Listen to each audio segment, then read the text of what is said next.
Let's explore further into the world of knots with the knot of the week. And this week, let's have a look at the Zeppelin Bend. The video you're watching is a part of the curriculum at Knot School. I hope you enjoy it. The Zeppelin Bend is a reliable and strong bend designed for joining two ropes. It's valued for its security and ease of untying, even after heavy loading. Its balanced structure and resistance to slippage make it a favored choice in various applications.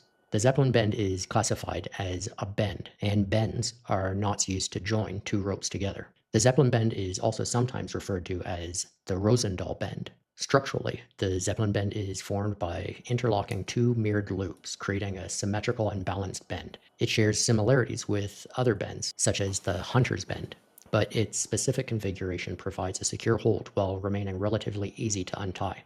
To tie a Zeppelin Bend, create two mirrored loops, one in each rope.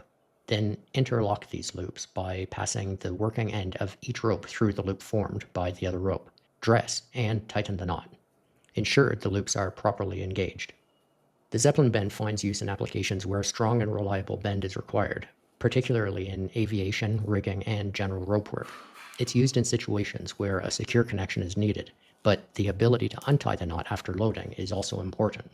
The Zeppelin Bend performs well with various rope materials, including both natural and synthetic fibers. Its balanced design and interlocking loops contribute to its strength and reliability. However, care must be taken to tie and dress the knot correctly, especially with slippery synthetic ropes. The primary risk associated with the Zeppelin Bend is its potential to fail if not tied correctly. It's essential to ensure that the loops are properly engaged and that the knot is dressed and tightened. While it's generally considered a highly reliable bend, improper tying can lead to slippage and failure.